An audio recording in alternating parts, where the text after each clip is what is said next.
새로운 거리두기 개편안 적용을 하루 앞두고 오늘 오후 수도권 지자체가 현재 거리두기 방침을 우선 일주일 더 유지하기로 결정했습니다. 오늘 하루도 전국에서 800명 가까운 코로나19 신규 확진자가 나오고 델타 변이 바이러스에 대한 우려도 커지고 있기 때문에 급하게 내려진 결정으로 보여지는데요. 관련된 얘기를 정재훈 과천대 의대 예방의학과 교수 모셔서 얘기 들어보겠습니다. 자, 오늘만 해도 신규 확진자가 800명에 가까웠습니다. 68일 만에 최다였는데요. 사실 이런 확산세가 보여지는 상황에서 오늘 조치가 급하게 내려졌습니다. 네, 우리가 확산세를 이해하실 때는 두 가지 힘을 아셔야 되는데요. 첫 번째가 확산세를 늘리려는 힘입니다. 확산세를 늘리려는 힘 같은 경우에는 사회적 거리두기가 완화가 되고 변이 바이러스가 유입이 되면 확산세가 증가할 수도 있고요. 확산세를 감소시키려는 힘으로 지금 작용하는 것은 백신 접종률이 높아지고 있다는 것이죠. 그런 균형들이 2분기에 계속 이어지면서 600명대 확진자가 유지가 되었었는데요. 사회적 거리두기 완화에 대한 정부의 신호가 나오면서 거기 신호에 반응을 하면서 확산세가 늘어난 것으로 보이거든요. 지금은 일시적으로 균형 상태가 깨어져 있기 때문에 균형 상태를 다시 돌리려는 그런 시도들이 있어야겠습니다. 사실 백신이 좀 접종이 시작되면 확산세가 좀 줄어들 것으로 기대했는데 올라가면서 사실 지금 현 거리두기가 유지가 되고 있는 거잖아요. 충분한 조치가 이루어지고 있다고 보세요?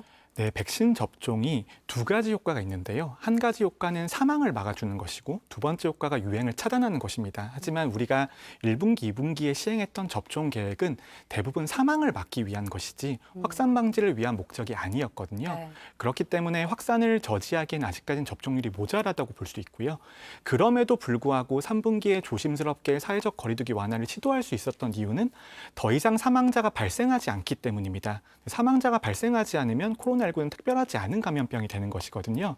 하지만 2분기에 어느 정도 고위험군에 대한 접종이 진행이 되고 있지만 완전히 끝나지는 않았고요. 거기다가 델타 변이 바이러스가 유입될 가능성이 커지면서 일시적으로 확진자가 늘어나면서 완전한 보호를 받지 못하는 계층들에서 피해가 발생할 가능성이 있다. 이런 것들 때문에 오늘 일주일 더 연장하는 조치가 나온 것으로 보이고요.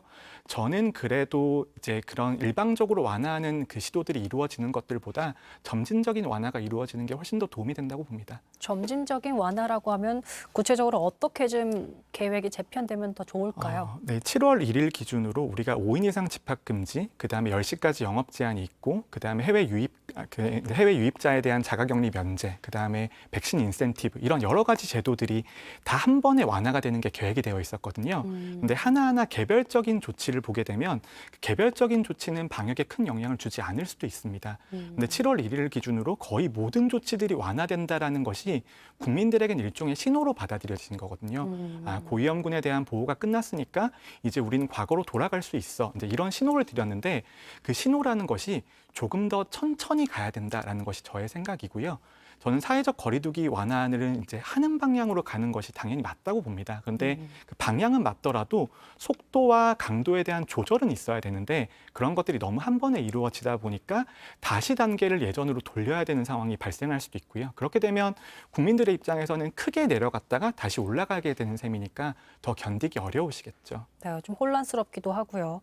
말씀하신 대로 사실 지금 가장 무서운 게 델타 변이 바이러스. 지금 델타 플러스도 나오고 있다라고 얘기가 나오고 있더라고요. 러시아에서 나왔던데 지금 뭐 원어민 강사 모임에서 확진자가 델타 변이 바이러스 확진자로 나왔고 앞으로 이 확산세가 더 사실 두렵고 우려가 됩니다.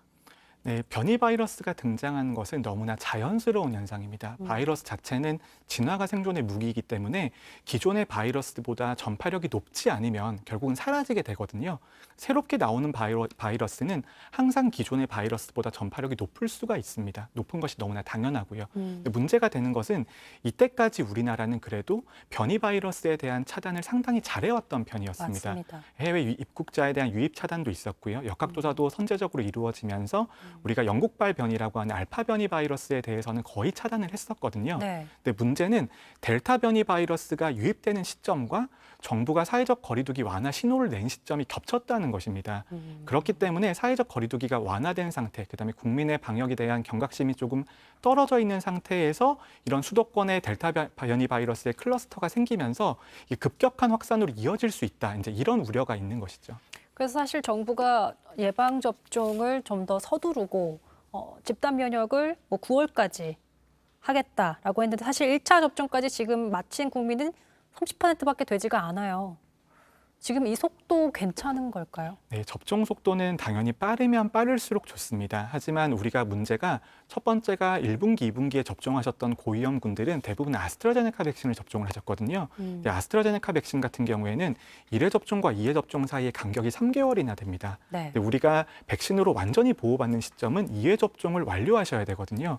그렇게 되면 고위험군에 대한 보호도 사실상 8월 말이나 9월 초 정도가 되어야지 끝날 수 있다. 그런 의미인 거고요. 거기에 더해서 3분기에 이제 집단 면역 달성 시기를 당기기 위해서는 3분기에 일반 국민들에 대한 접종이 거의 이루어져야 됩니다.